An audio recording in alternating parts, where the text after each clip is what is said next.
Welcome everyone. Today another new episodes and our session is based on women empowerment, and especially we focused on with few of my friends. They are from UK, from India.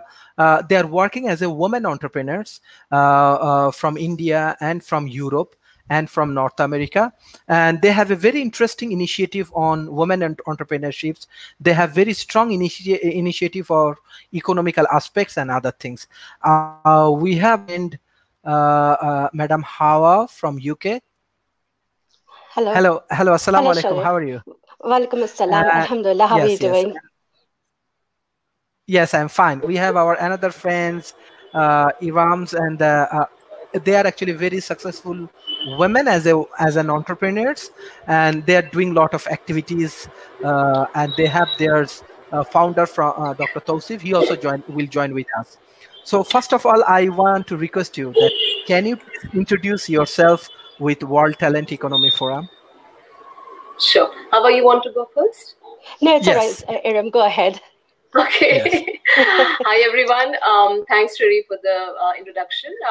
So my name is Iram. I'm a development sector specialist. I'm a gender and women's rights advocate. And in terms of my professional background, I have close to like 20 years of multi-country, multi-sector experience across North America and South Asia primarily. I started my career in 1997. I was managing corporate communications for blue chip accounts like Microsoft, Emaar, GE, Xerox. And I did this for multinational public relation firms, both in India and in Dubai. I was in Dubai for 5 years working with Asda Burson-Marsteller, which is like, Burson-Marsteller is the world's largest PR agency. I worked with them for 5 years. And after a period of almost 10 years in the corporate sector, in 2006, I decided to follow my passion for women's rights. I basically took a hiatus. I went back to school and I did a master's in women's studies from Simon Fraser University, Canada. And in 2008, I graduated.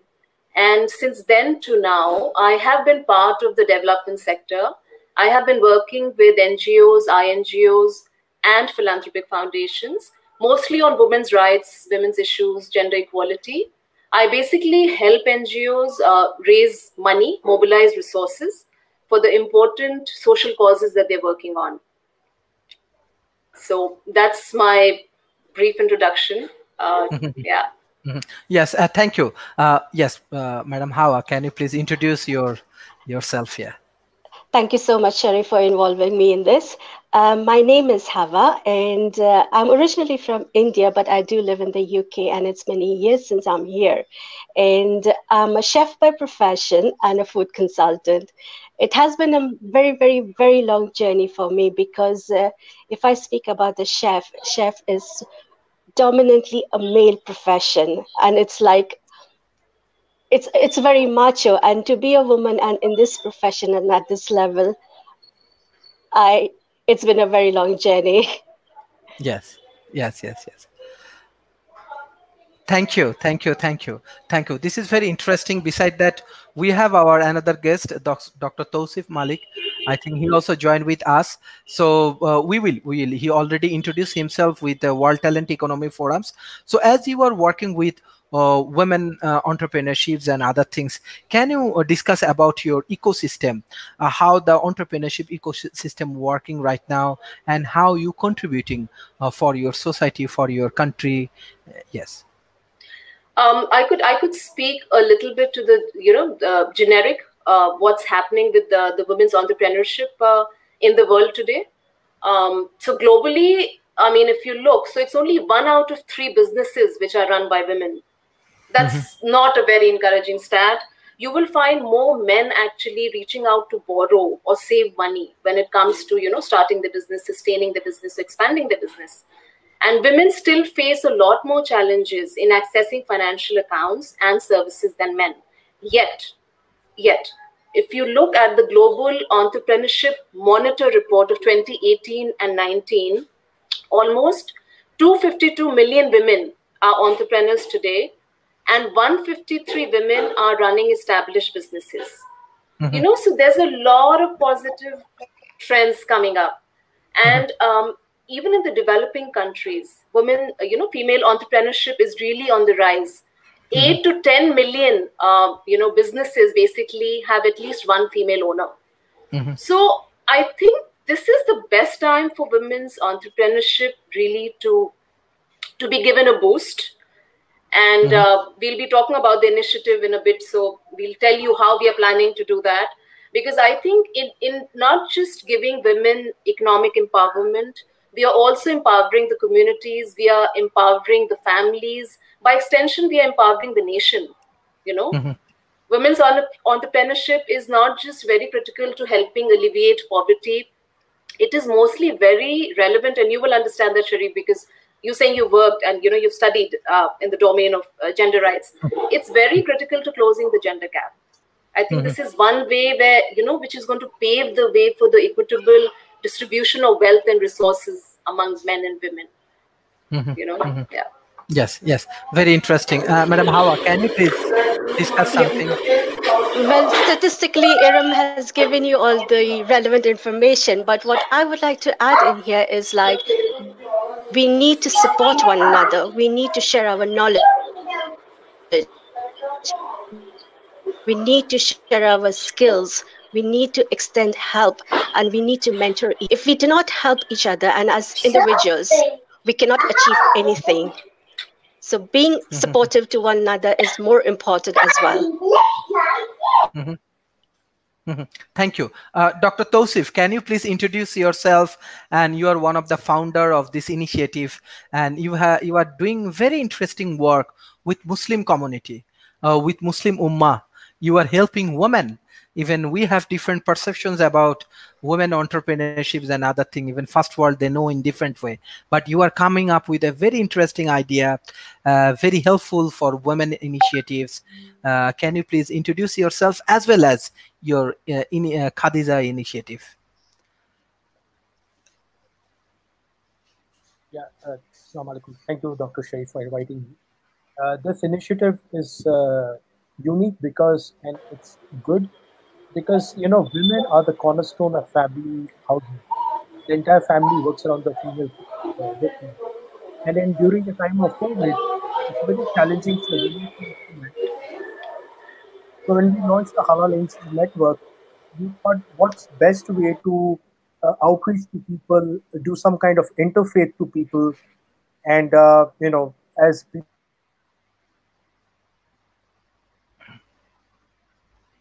yes, Dr. Tausif. We thought is if we can start, yeah.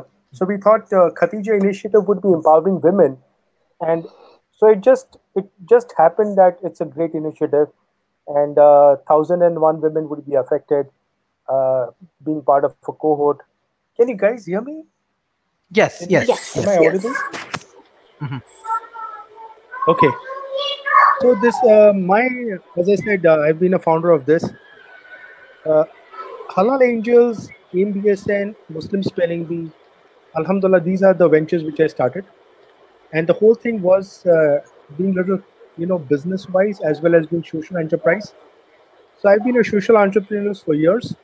And, I work in different countries. And this is what I do. Thank you. I think that you have a very good team. Those who are actually supporting you, especially though they are from the highly education backgrounds and the different countries and different initiatives. And most important thing is that all of them are Indians. So you are targeting some of the interesting niche. So I know that as a researcher for women empowerment and the women entrepreneurships, I know that women has a lot of challenges. Women has a lot of issues from family, from society, from cultures. But how you handle this kind of challenges? How are you facing this kind of challenges? And most important thing is that, do you have any kind of preventive measures or anything in your hands? And can you share some of the inspirational story from your side for our audience? So I think I'll just answer. Sorry, okay.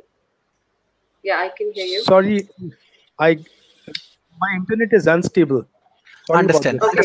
Understand. So I'm going to also speak to a bit about the generic challenges which women entrepreneurs face and how the Khadija initiative is basically going to help tackle, those barriers and those constraints. And I'm sure after that, Hawa will have a lot to add from her personal journey as an entrepreneur.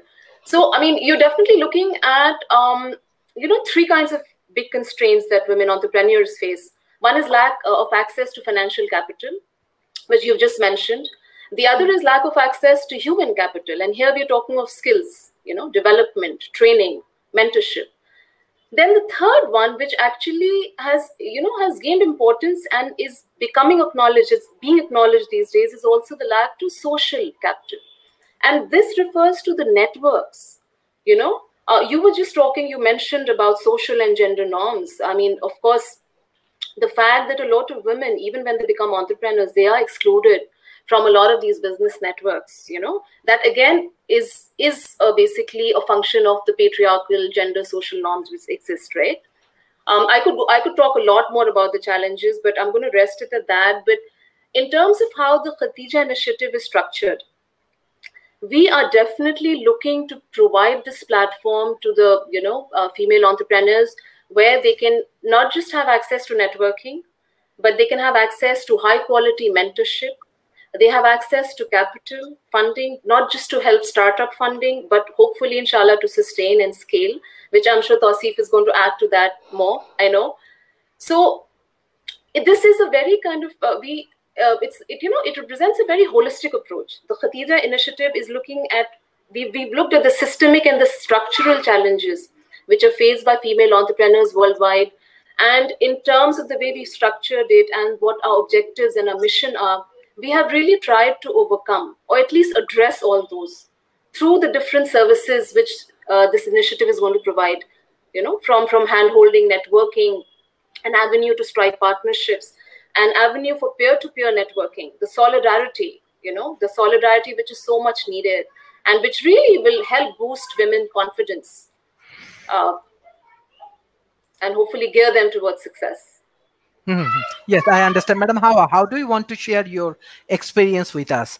Do you have any kind of challenges or you take any kind of preventive measures as an entrepreneur?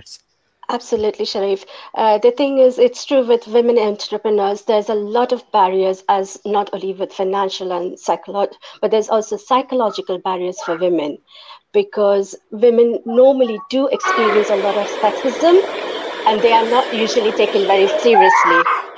Apart from that, women are also judged on and are juggling with kind of family issues, childcare issues when it comes to giving 100% to their business and entrepreneurship, because the woman is usually a family's primary caregiver. So these are the kind of challenges of any woman from any part of the world, you would say, be it any nationality or any walk of life, right? Usually all the women face these kind of problems. However, the only thing that I would say is just follow your passion. You need to step up. You need to take that small steps and build yourself. Have faith in yourself, build yourself. It's not going to be an easy ride. For some, it could be, but along the way, you do come across a lot of good people. I have been very fortunate because I've worked with some really, really amazing people who has really motivated me and enhanced me in my abilities as well. So you do come across people where people see your potential, people see your capabilities, people see your passion behind it, and they will help you as well. But first, you need to help yourself in this. You need to put yourself forward, take that tiniest step possible, but take the step. That's what I would like to add in here. Thank you, madam. Dr. Tausif, I want to ask you, can you share with us about the background of Khadija initiative? How you get your inspirations, how you get your thoughts for developing this kind of initiatives? My inspiration, I think, is the blessings of my mother. Because without her blessings, I don't think I can be something like that. So other things. I think when you do good work, Almighty blesses with you. And because I have some kind of learning disorder when I was growing up, so I had to do things in a different way while studying. So that made me think, in a different way, and I approach things in a different way. And then those ideas become unique. So by default, the ideas become unique in that. Okay.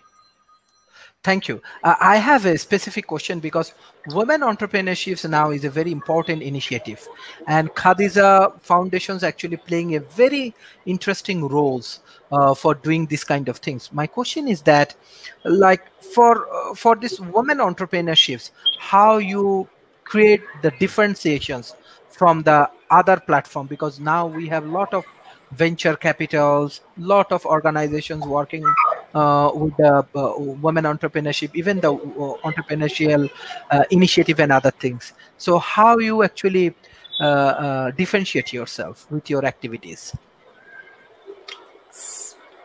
Maybe I could. So okay, I would, yes, I would just, I think definitely, you're absolutely right. The whole world, not just India, but the whole world is teaming and coming up with new women entrepreneurship networks in different platforms. But the Khadija initiative is it's the first of its kind of global, cross-cultural and pan-religious platform, which is open to female entrepreneurs across the globe. That in itself is a very, very unique thing. More than that, this is a platform which is for women, run by women, because we understand the importance of a woman, as Hawa was speaking earlier about women supporting women, the importance of solidarity among women. So I would say that its appeal is very universal. This is not restricted to one race, one country, one ethnicity, one nationality. That in itself, I think, is differentiating it from all the other initiatives which are out there in the public domain. Madam Hawa, what do you want to share about this initiative? How you want to differentiate your initiative? Well, I would say we are actually on a mission to support women in business. And women have really been put off for starting a business. There are various factors to it, but what we would like to do is leave that thing in the past. And what we want to do is we want to support women and to validate their business ideas. That's what we are here for. Yes, like example. Yes. I want to know actually elaborately. I want to know more detail about your Khadija initiative, because still I think our audience has huge interest about your initiative. Like when you found these organizations, how it works, who is the other members, how our audience can engage with your organization, what's the benefit and other things. We want some details. Yes. Okay. Iram, Madam Iram, please. Yes. I think he has. Sure. Tausif, can you hear us? Because I think he would be the best to take this. Tausif, can you hear us or no? Yeah. I send him message. If he cannot hear it, you can continue. No problem. Then I can. Sure. Yes. So I could speak a little bit about how it's structured, and so this is an initiative which is a 1-year initiative. It is open to women across the globe who are 18 and above. And this is basically a 1-year, you can call it an incubation acceleration program. And the idea is to help women start up their business, not just start up their business, but also, provide them a platform where they can access high quality networking, peer-to-peer support, mentorship, partnership. They'll have access to a lot of people who could be these business advisors or mentors who would be mentoring them on different issues which are related to the business. Could be, business development, could be communications, could be presentation skills, the art of pitching. And, There is a plan also to have physical events, again, relative to how the COVID-19 situation pans out in 7 locations across the world. We have just launched a couple of weeks ago. There is a website, Khadija Initiative website is there. Whoever is interested can log on, find out more about the program. There's an application form and the whole process of how to apply, what you have to do. It's all out there. And we are happy to, between the 3 of us to even share those details later. And yeah, so, I mean, that is how it's structured. And when you're saying in terms of the benefits, as I said, this is a global initiative, number one. This is an initiative where we have tried to include solutions to, more or less all the systemic and structural barriers, which Hawa has just spoken about. I spoke briefly about those too. Because, we want this to be a holistic approach. Mm-hmm. We really want to help women start up their business, and not just start up. I'll mention this again, to sustain and scale. Yeah. Because, I mean, Hawa will speak to this. Hawa, maybe you can talk about how it's, so many women are starting up their businesses, but if you look at the stats, more than half of them just stop midway. They're not able to expand and scale. Absolutely. Right? Absolutely. Mm-hmm. Because the women actually face a lot of problems and issues where it comes to sustaining into business, where it comes to running the business in the long term. As I already mentioned, it's kind of psychological issues. Majorly, it's a psychological barrier, which I think women can easily overcome. I know it's not easy, but it's not impossible either. They can overcome, they can make a balance in their life. It's just about taking the right steps, working through it, perseverance, and never to lose hope, basically, until unless you don't put yourself out, you don't put yourself to do things, you can't do it. Because in any profession, and not only for a female, even a male faces a lot of issues. There are a lot of hurdles, there are a lot of obstacles for anybody to start a business. But if you were to persevere, there is always going to be a way for it. There's always somebody there will be there to guide you through it. And that is the Khadija initiative for. We are here to help. We are here to guide for anybody from any part of the world, any woman, any nationality, any religion, any background, any professional background, any idea. We are here to help for it. Because we have a team, it's not the 3 of us, we have more team members who can lay down all the path for you, who can guide you in everything that you want to do, right from the idea that you have to the completion and to the management of it and to the scalability of your idea as well. Absolutely. So it's a complete process. It's like, in simple words, I would say it is like from conceiving a baby to raising a child to adulthood. Yeah, I mean, it is envisioned as a one-stop. It's like a one-stop platform, Sharif. That's why I said, we're looking at the entire cycle. What you call the entire life cycle, and yes, Tausif. Yes. No problem. You continue. I can take Mr. Tausif response. Mr. Tausif, can you hear me, Dr. Tausif? No problem. I think you can continue. We will add him. No problem. Okay. So and in terms of, I mean, there's just not one. There's just so many challenges. There's a study which says that more women, when they are starting a business, they start more out of necessity. Whereas a man will start out of the idea to launch a service or a product. Like, I mean, just think about it. Like, how gender, the norms, how it all pans out. And, the fact of, even right now, let's talk about the COVID-19 situation, this new normal, which we call work from home, it's actually increased the woman's burden. Because, the women professionals are not just working, but they're also looking after kids, looking after elderly. They're managing the household chores. You know, this even COVID has had a very disproportionate economic impact on women, and a lot of evidence towards that effect has come in the public domain. You know, whether it's India, whether it's Canada, more women are leaving jobs, more women are looking for like flex schedules. You know, more women are cutting short their hours. So, you know, there's a lot, and I'll also add that it's not just lack of access to finance. In many countries, you have very strict family and inheritance laws. So, for example, a woman business owner, she wants to take a collateral against the house. In how many countries do you think she's able to do that, especially against a marital home? In a lot of the developing countries which have traditional cultures, you know, patriarchal cultures, there are a lot of laws.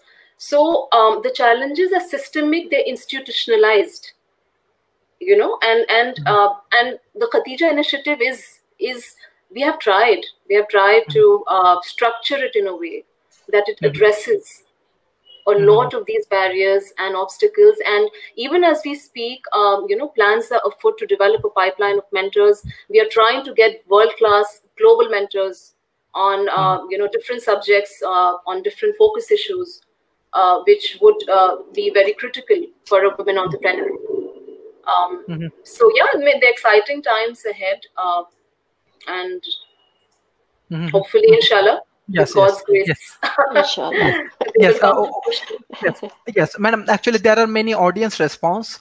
Hosne Ara Firdos.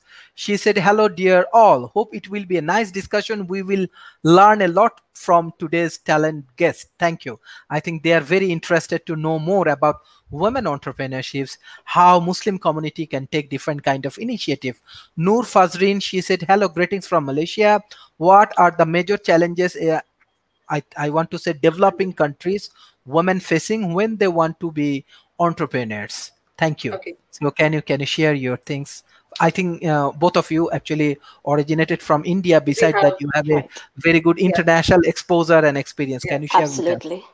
Yes, absolutely. So I think I'll add a few points in Hawa, then I think you add a few. So the major challenge is definitely lack of access to financial capital. That still remains. When a woman starts a business, she is often forced to be dependent upon her savings, upon loans from friends and family, or maybe microfinance, you know, to start a business. So then that impacts the scalability. So she'll just have enough to start. She's not going to have enough funds to scale or expand the business. Number one, gender norms are one of the biggest challenges in developing countries which have typical traditional cultures. Because let's face it, whether it's laws or politics or you know, religion, everything is based on patriarchal foundations. You know, Hawa said a very important point I'm missing, but I know you spoke on the same lines when I say that we women have an unconscious bias in ourselves. It's against ourselves because we self-doubt. We lack in confidence because we were not trained to believe that we can. We were trained to believe we can't. You know, that is definitely the particularly story. If I can add in here, Iram, is like particularly in the, as you say, the developing countries, the women are fabricated in a certain way. Absolutely. Absolutely. So it is a cultural norm. Actually, that's what they say. It's a cultural norm and it is a religious norm as well. And we women always burden ourselves and limit ourselves to that. You know, but what I would like to say over here, and I would like to emphasize over here, yes, you have your culture, you have your religion, you have your values. Do not leave your values. But besides that, you can still achieve a lot more than that. You don't need to leave any of your cultural or moral values. But still, you can succeed in life. So I want to, Sharif, just add 2 lines because I think what the audience would like to hear it because this is inspiring. So I know we've lost Tausif and he would have spoken to how the genesis of Khadija Initiative happened. But the name Khadija Initiative is actually dedicated to Hazrat Khadija, who was the wife of Prophet Muhammad, you know, peace be upon him. And how many of the audience know that she was Islam's first female entrepreneur? She was Islam's first businesswoman. It was she who promoted the caravan business for Prophet Muhammad. It was she whose financial support actually helped the spread of Islam in you know, Arabia at that point of time. So so people need to understand that in the Islamic world, entrepreneurship, which is called tijarat, is much sought after. People are actually asked to, engage in doing your own business to earn your livelihood and, for economic growth. But I think a lot of all this knowledge is, for some reason, we Muslims are not aware of this. I mean, how many Muslims really know that we don't have to look elsewhere? We can just look at Hazrat Khadija as an inspiration for present and future entrepreneurs. The marriage in itself was a breaking of gender barriers because she was much older to Prophet Muhammad, peace be upon him. So just a few things for people to just, take back from the session. Yes. Yes. What you want to add about more challenging initiative? Because example, we have a question from audience. Hosna Rafeddos, she asked you a question that what are the common challenges a woman face as a female entrepreneurs in South Asia? So I think you have many challenges, and most importantly, we want to be more focused on the solutions. That what are the solution you have in your hand? So solutions, definitely. See, it's all tying back, right? There's education, lack of education. There's lack of critical skills. Now, how do critical skills develop? If there's illiteracy and lack of education in developing countries like South Asia, as the viewer has asked, how will the women attain those critical skills needed? The ability to take risks, the ability to conflict resolve, the ability not to lose heart, with your first failure. Okay. And in terms of, I think, more challenges, I've already talked about, in some developing countries, especially South Asia, family and inheritance laws are not that supportive for women, which in fact can translate to be an impediment, a barrier to a women entrepreneur when she's starting up. Women here don't have the same access to information and communication technologies, ICT. They don't. They don't. I mean, maybe cities, urban cities, yes. But I mean, let's look at semi-rural India. Let's look at rural India. So these are some of the systemic issues. These are some of the issues which are more relevant in the context when we say South Asia and we talk of countries like India, Pakistan, Bangladesh. Most it's gender norms and patriarchy. I would actually hold it as because from there stems a lot of the other barriers. If we can, as Hawa keeps saying, if we can just change our, the little bulb needs to go on. The main thing over here, what I would say is a bit of education is important. It does not necessarily mean, I can understand in developing countries where women are not even permitted to education.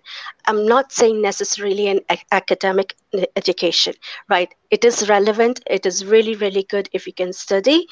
But however, what I mean to say by educate yourself is educate yourself in the worldly things, what is going on around you. Do some research, involve yourself with the outer world, because that will help you to develop yourself and to understand the way the world is running and the way things are practiced. So that is what I mean by educating yourself. I think Hawa, you're speaking to life skills also, right? Absolutely. To basically Absolutely. Development of life skills. It can be anything. Your basic education, your basic life skills, if you can take up any professional skills or anything. But apart from that, if you look at the outside world, try and achieve information. Basically, nowadays we have, even the smaller rural areas have access to internet and everything. Go over the internet, educate yourself, learn things, how the world functions, what the world is looking upon, what you as a woman can do, and what are the barriers that you yourself can break. I think that is what we women should step up to.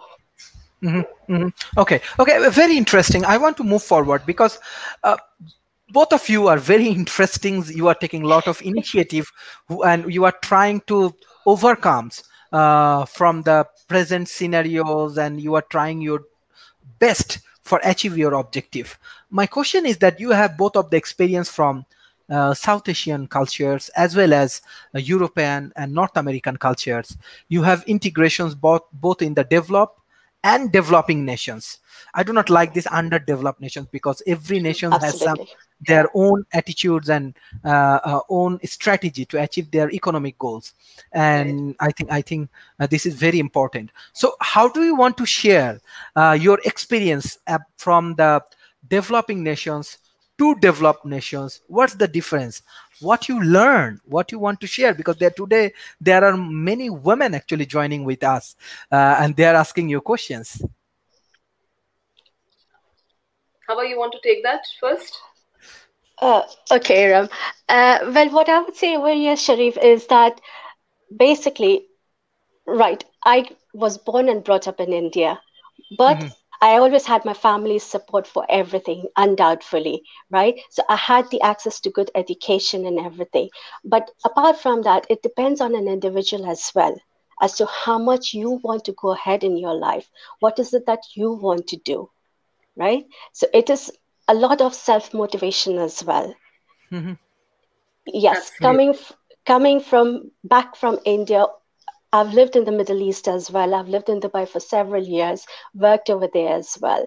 So I've seen that side of life, and then moved into UK and been here for a very long time as well. So every country has something different to give to you. And it is you how you adapt to that country. Not only to that country, you adapt to different circumstances. You need to learn the best out of everything, pick up the best out of everything. That's why you need to open your mind. You need to motivate yourself. Basically, that's what I'm always emphasizing on everyone. Open your mind, motivate yourself, do what you feel is right for you. Yeah. So I think I would just add here that definitely, I mean, I was in India till my 20s, and then I've been in the Middle East, then Canada, then back to India. So it's been like a bit of hopping all over. And the one thing which has stood, really stood by its side for me has been my openness to embracing change. You go to a new culture, the whole thing of adapting, being flexible, opening up to new people, opening up to new experiences and cultures is really key. Because if you remain stuck from where you went, you could be, learning something, but you're not really opening yourself up. And I think so that is very important. And at the end of the day, you have to be very single-minded and focused on what you want to do at the end of the day. That is very important. Like, I had a passion for women's rights. I mean, I went back to school after 10 years in the public relations sector, where, I was earning a good salary. I was working for a multinational company. People were like, oh, wow. I left all that. I went back to school in my 30s. That's not easy, because you're sitting with people who are half your age.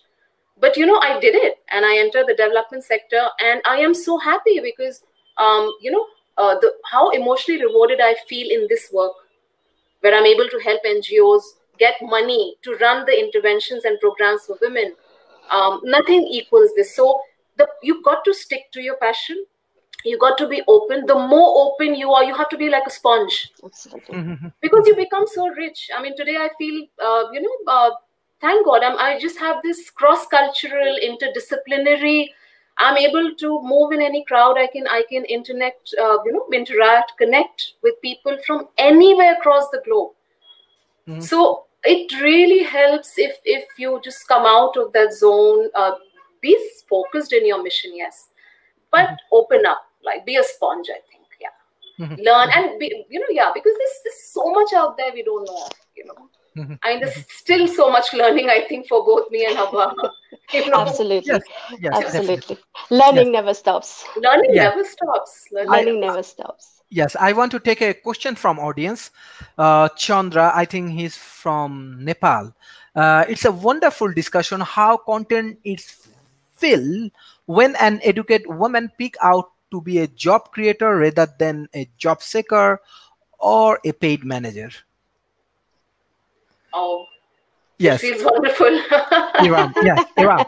I think you will start, and Madam Hawa also can add these things. Yeah, no, it feels wonderful. I think it's just it's a blessing, honestly. I think it's a blessing that we are able to impact. I mean, I keep thinking of 1,001 women, but I mean, even right now, if this discussion is reaching even 20 women, whichever corner of the world they're sitting in, I think it's a blessing that we are able to impact the lives of women. We are going to help them empower themselves economically. So it's a great feeling. It's really a great feeling. And now I think after this, it's very difficult going back to like paid employed. Hawa would speak more to it. She is an entrepreneur through and through. So, well, that is a fact. It is an amazing feeling that if you're earning yourself, right? It's an amazing feeling. It's kind of a different kind of a freedom, basically. It's not about ego. It's not about status or whatever, but it's just the feeling that independence, right? That you don't need anybody's support. In fact, you can be a support system to somebody. That is an amazing feeling. And that is what you impart to others. That is what you share with others. And you take others on that journey is really, really satisfactory.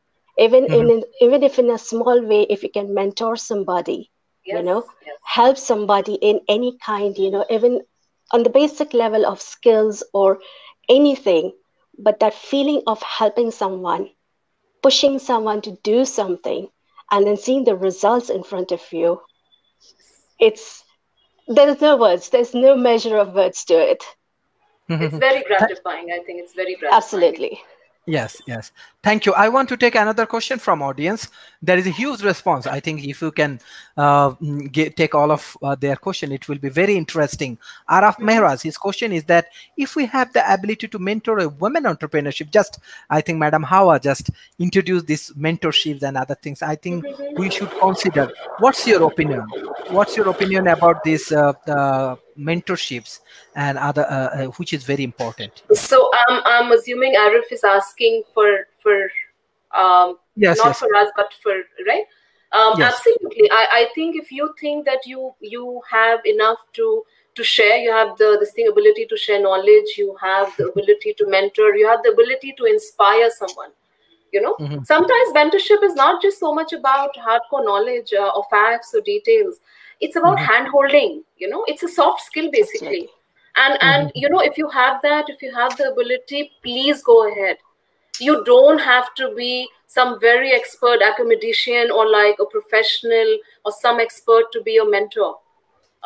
Because mentorship at every level, every stage, and every capacity, you never know how it can impact a person's life. So I would say, please go ahead.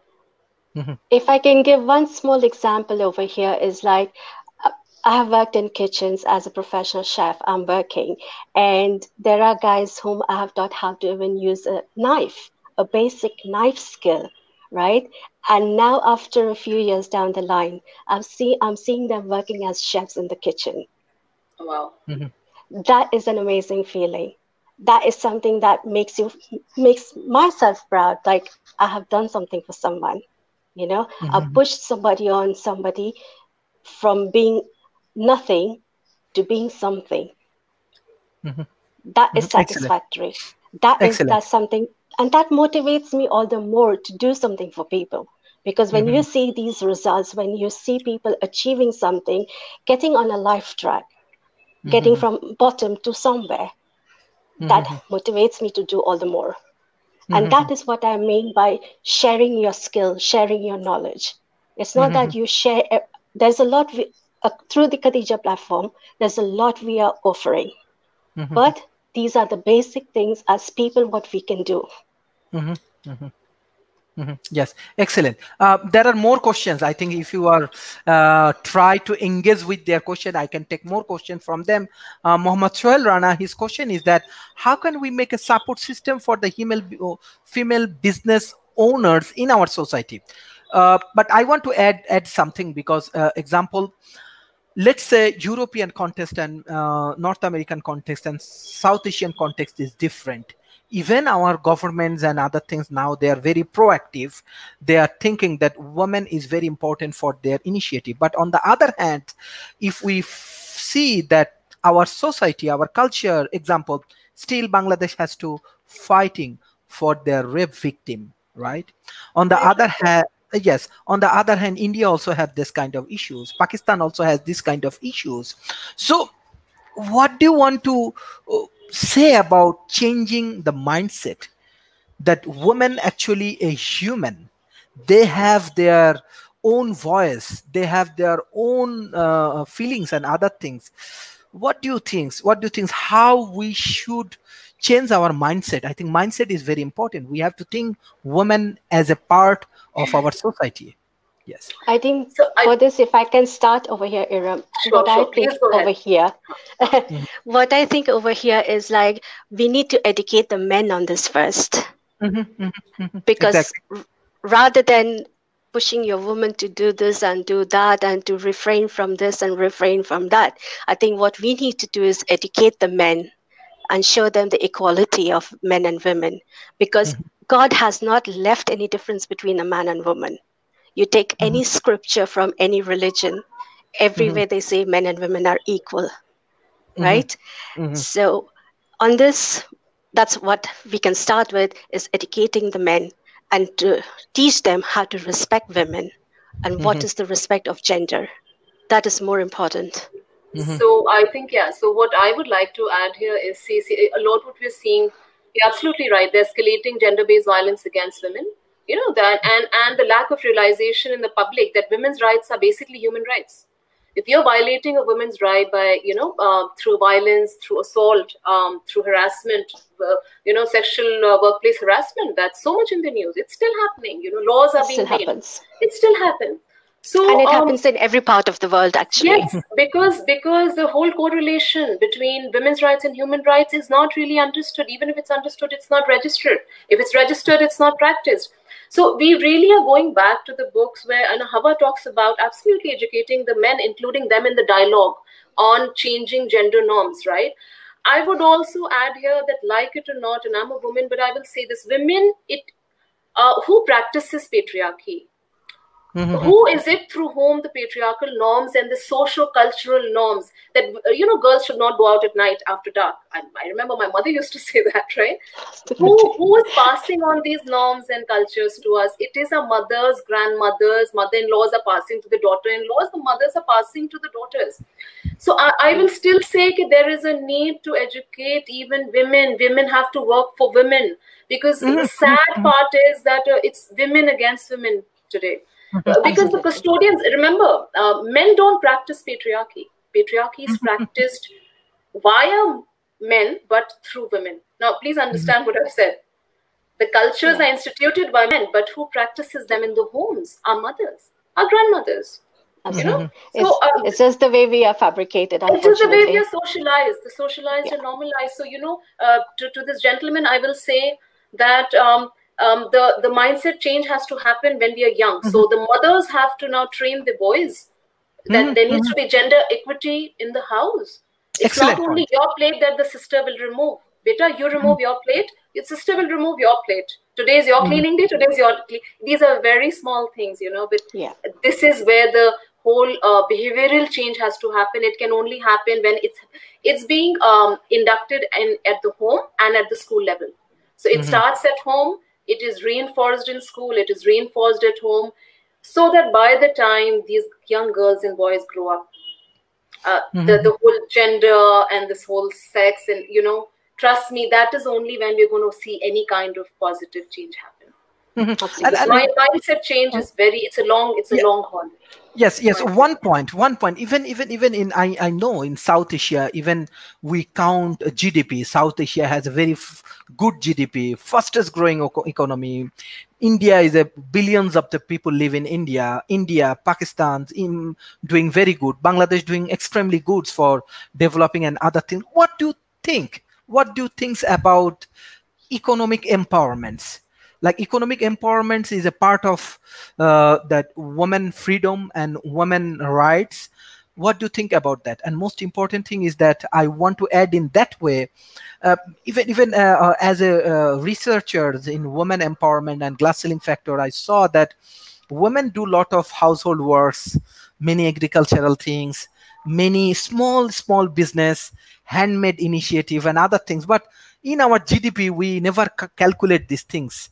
That economically and other thing. How do you want to add this point? Okay, so I'll just take that on Now, India is 1.3 billion people, right? Now, in the last, definitely a decade, there has been a recognition that the country cannot develop if women are not getting economically empowered.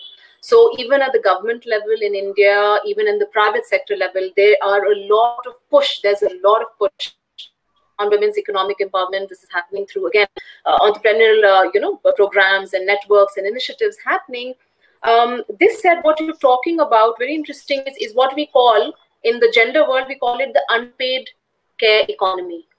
And this is where women get terribly, terribly stuck, because a lot of the work which goes into looking after the home, the kids, we don't pay for it, right? That's unpaid domestic labor. The term is unpaid domestic labor. Moving forward, this is not a problem just for South Asia, I want to point out. This is a problem globally. In fact, the COVID times have actually forced this understanding upon all the governments. Right now, even the UN, is thinking. If you look at there was an April report published by the UN, where they are looking at addressing the unpaid care and paid care economy, because they have realized through this COVID crisis how it has really, literally come back to impact women in a very, very devastating manner.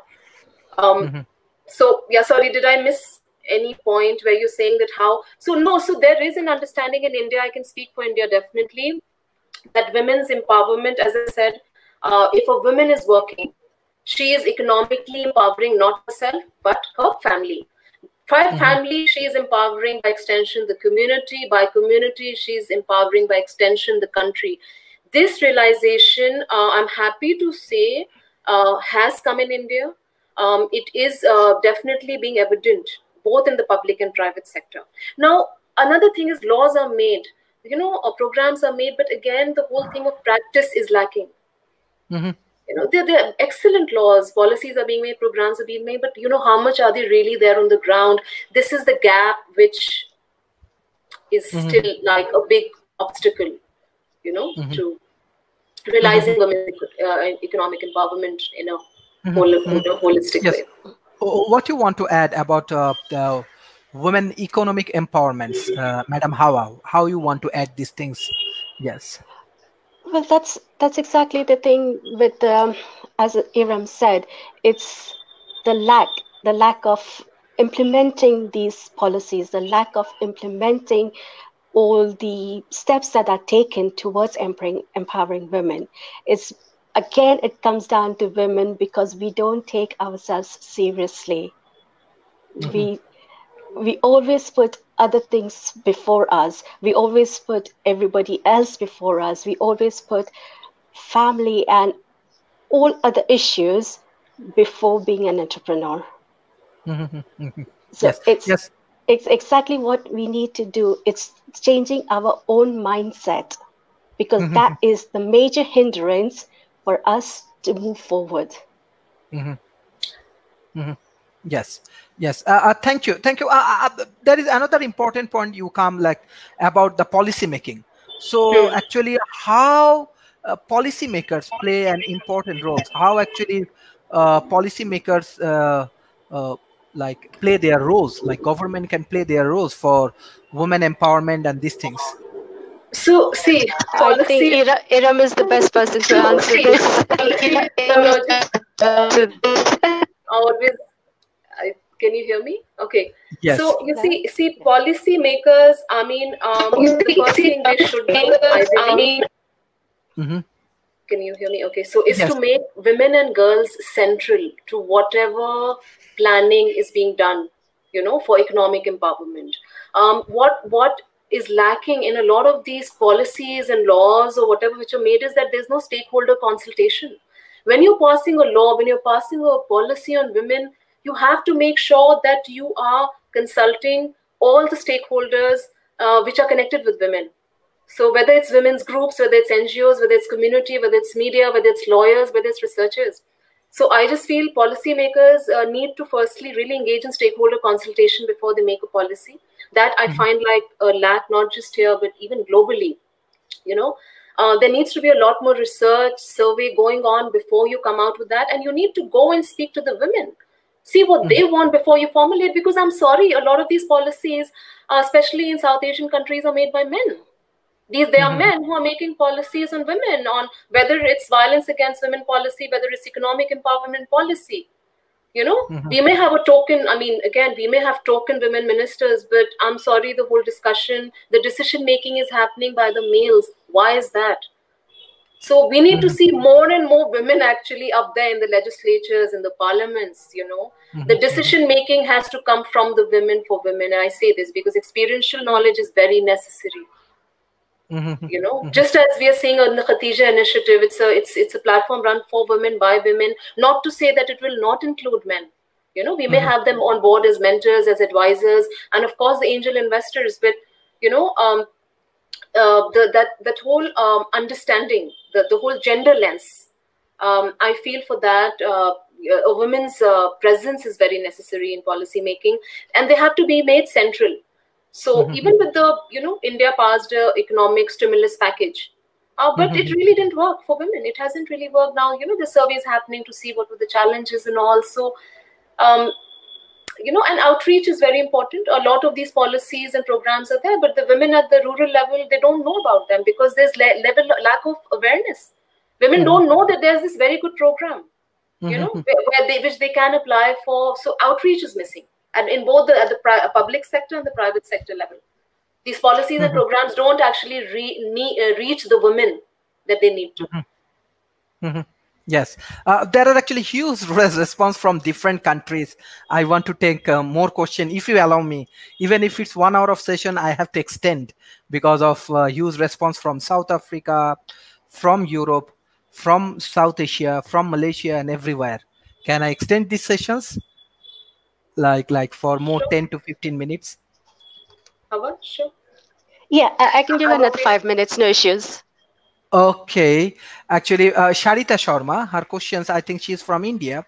Her question is that there is a huge entrepreneurial capacity for women in a small town. How do you see this? How can it reach the micro level? Okay, so I'm guessing, does she mean the macro levels? Okay. So yes, there is a huge potential. There's a huge entrepreneurial potential in the small towns. But unfortunately, what you'll see is that most of these women will end up, you know, running home-based businesses. They will run the, you know, traditionally the stereotypical female small businesses. Why? Because they're trying to balance both family and work. So the problem with these is their micro businesses are never able to reach a macro scale. And the reason is because of all the, you know, the challenges we've already spoken about. They don't have access to credit. They don't have access to the kind of loans where they can sustain and scale the businesses. So again, if you're looking at solutions to address this, we are looking at really multiple numbers of these entrepreneurial programs, these initiatives to happen. Now, unfortunately, even though they're happening, they're really limited to the urban cities of India. All right, please understand. They're not really reaching the semi-rural or the rural Indian women. If they are at all reaching, they're reaching through the NGOs. You know, it is only the NGOs who work at the community level. So now, if I'm looking at the bigger picture, maybe the corporates and the government need to tie up with the NGOs.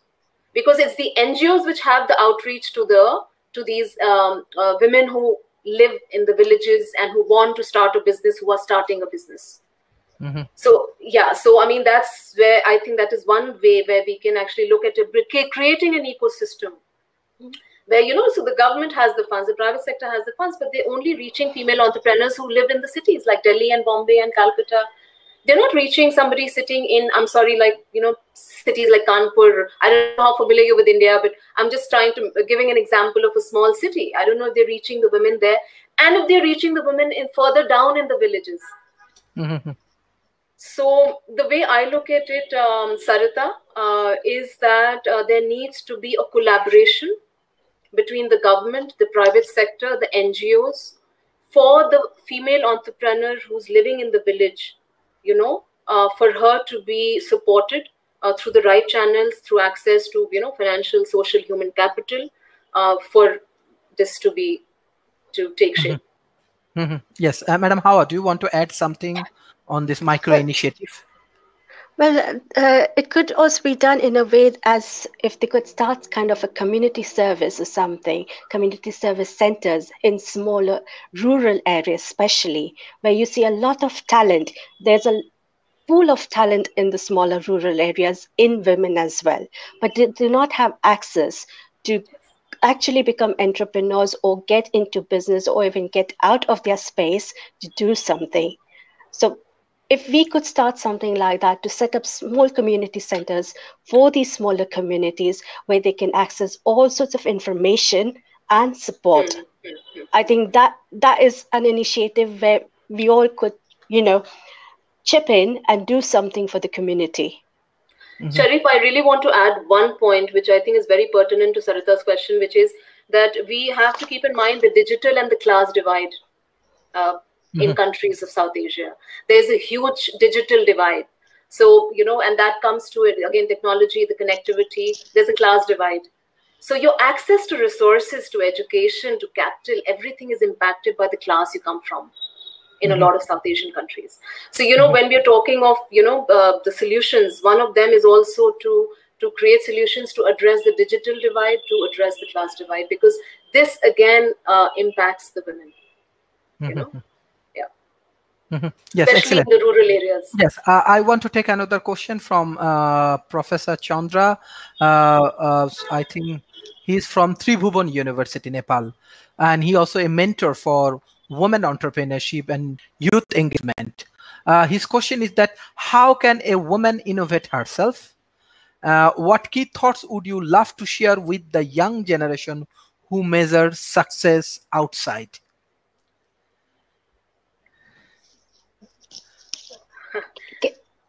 Can you repeat the question again, please? Sorry. Yes, his question is You were that how breaking up. can woman innovate herself? I think he wants to do more focus on innovations and other things. How? Yes, his question How is can she about innovate? innovation. Yes, what key thoughts would you love to share with the young generation who measures success outside? So my first thing would be to please be yourself, believe in yourself. The outside can never be a criteria for who you are and what you've accomplished in life. It'll always fall short. So it'll always fall short. So please believe in yourself, be yourself. And I think in terms of how can you innovate, I would say you have to just keep yourself open to constant learning. Be open to new experiences, new people, new learning, and that's one of the way that your process of there's a word we say that we have to keep reinventing ourselves. We really have to. There's no full stop to innovation or reinvention ever. Hawa, would you like to add to that? Because I think it's more from the personal. My feel is Absolutely. It's a personal motivation question. Absolutely. It is very, very personal as well, because as an individual, wherever you are, whichever part of the world you're in, what you need to do is first, as you said, Iram, believe in yourself. Have the faith, have the hope. Don't lose that hope. Never lose that hope. And always follow your passion. Because when you follow your passion, it is something that you will truly love, right?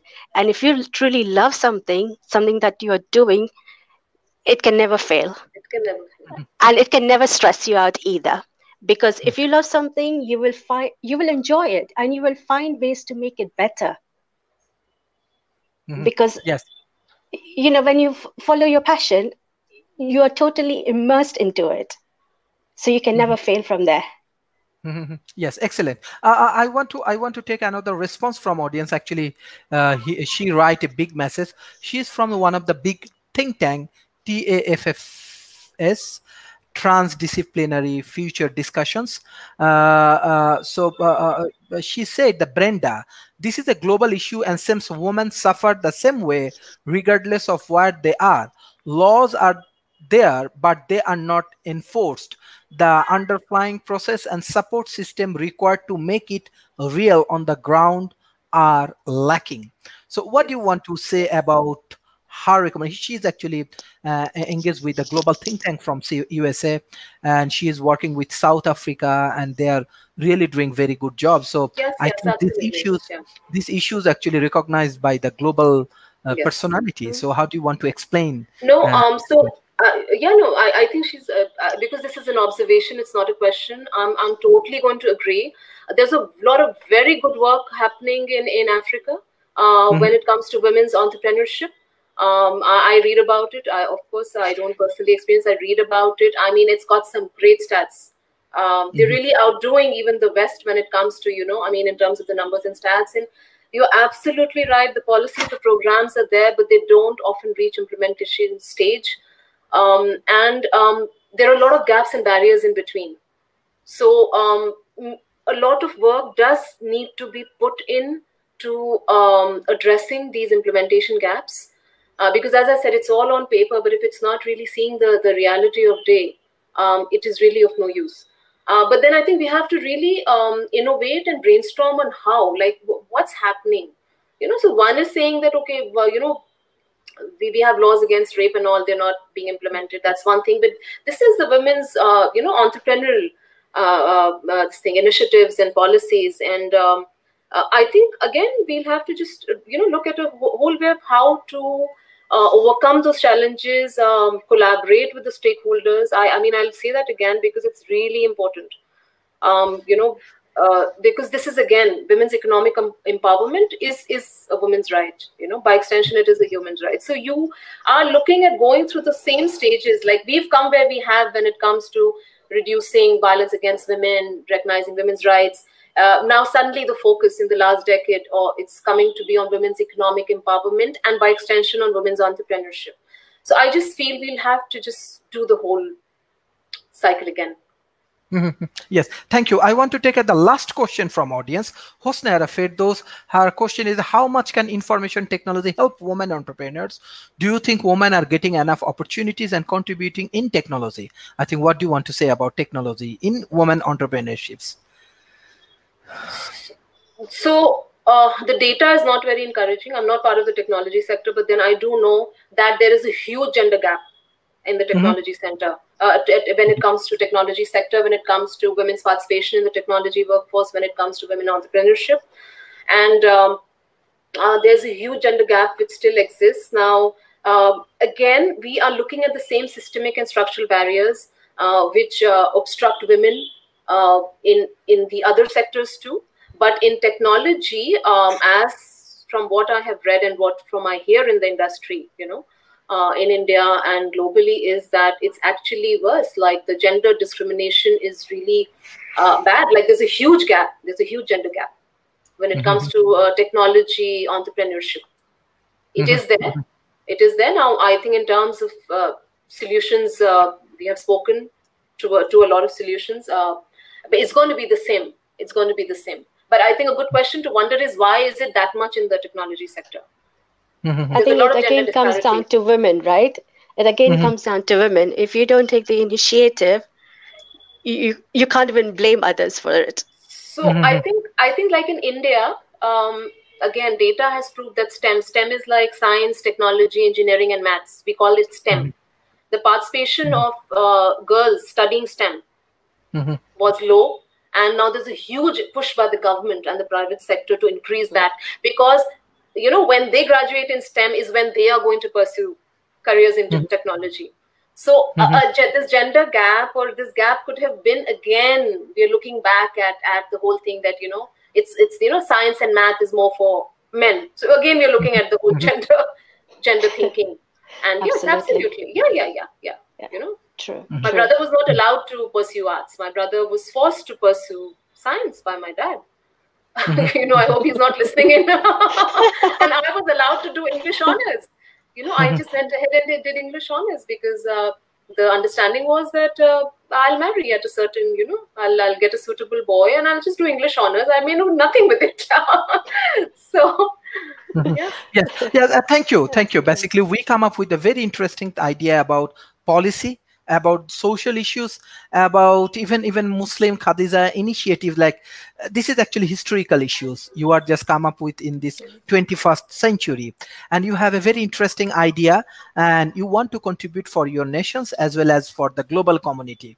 And this is very important, that we need to more encourage this women, and we need to encourage more people from the developing nations, because they need more support. And most important thing is that you people has very good experience and integrations with these developed nations from Europe, from North Americas and other countries. This is very important, that you have your experience from the first worlds, as well as you have very good understanding about the culture of India, culture of this Indian community. So that is most important thing is that. And beside that, Muslim community need women like you, those who can come up with the different solutions, those who can do a lot of entrepreneurship initiatives, and those who can help us to grow our economy. In the COVID period, actually, we want to give you salute, because you are taking entrepreneurial initiative. Because if you can create more job opportunity for your nations, if you can create very good opportunity for your nations, this is important. This is important in this COVID period. World Talent Economy Forums, we have our research organizations, Asia Research and Development Institute, as well as we are working with Al Noor Academy Sarhadia Barhad. We are trying to develop as a think tank. We do focus on research, consultings, and more training and development issues. So any of the things we can collaborate with each other, we can do any good things in Asia Pacific markets. Absolutely. Yes, absolutely. We are all in for it. No, we definitely in for it. And I think one thing the COVID has taught us is that we're all interconnected. I help you, you help someone. The chain has to really go on. I think more than ever, COVID has made us realize how globally interconnected we are. You know? Yes, thank you. And even for today's sessions, those who joining with us, Mohammad Sohail Rana, Hosna Arab, Firdaus, Brenda, Sharita Sharma, Professor Chandra, Sohail Rana, Araf Mehraj, Humaira Tanzila, Noor Fazrin. There are actually huge response from the audience, and you are very, very kind. You give them all of the answers and a very interesting point, which is come up with the policy. I think the policy is very important right now in the present situations. If government can help you, even different NGO and the corporations and the media can help you, then we can create a better ecosystem, and then we can grow this entrepreneurial ecosystem together. What your concluding remarks for today's sessions? What do you want to share? What do you want to share with your friends and from different countries? Hawa, you want to go first? Go ahead. You go ahead. I just want to say one thing. Know your light and shine on. Know your light and shine on. Just shine on. You know, life is short. COVID has made us realize that. Do what you have to. Just go there and do it. Yes, excellent. That's my very short and sweet message. Shine on. I think I'll make it shorter now. What I would say is just believe in yourself and do what your heart says. Follow your passion, follow your dreams, and don't give up. Thank you. Basically, your founder, Khadija Initiative founders, Dr. Tausif, he's trying to join with us. Even he's here, he's messaged with us. He is actually a very kind person, very good person, who is actually come up with the Muslim concept, which is very important, because in the developed nations, Muslim has different like observe the things in a different way. But now how actually Khadija Initiative moving forward, this is a very good example for the Muslim community around the world. And this is the things World Talent Economy Forum always want to bring, the very interesting story, very interesting people, those who can solve their social problem, those who solve the entrepreneurial problems or the many interesting problem of the society. That is our objective, and hopefully we will invite you more of our policy initiative, because we arrange different kind of policy discussions. We try to connect with governments, with media, as well as with different countries and different corporations. So definitely we want to see you in the futures, and we wish you good lucks, and definitely hopefully everything will be moved forward after this COVID situation. Thank you so much, Sharif. I just want to add one thing, that this is a cross-cultural platform. So, you know, you may be seeing two Muslim women here, but I really want to say that this is for everyone. Exactly. Because global solidarity is where we have to move as a world. Exactly. Yes. You can. We have our YouTube channel, WTEF Forums. Everything is recorded and live right now. We have our Facebook page, World Talent Economy Forums. You can see that we are really diversified. We respect every culture, from North America to Europe, from South Asia, Asia Pacific, Africa. Even South America, everywhere we are trying to connect. We are now connect around 120 countries, and we are trying to bring the brilliant mind like you, those who are really doing hard work for their society, for their family. We want to give you thank you so much. Thanks from World Talent Economy Forum. You are thank you so much. Thank you, Sharif, and thank you all the viewers for joining us as well. Thank you. Thank you. It was a great session. Thanks, Sharif. Thank you.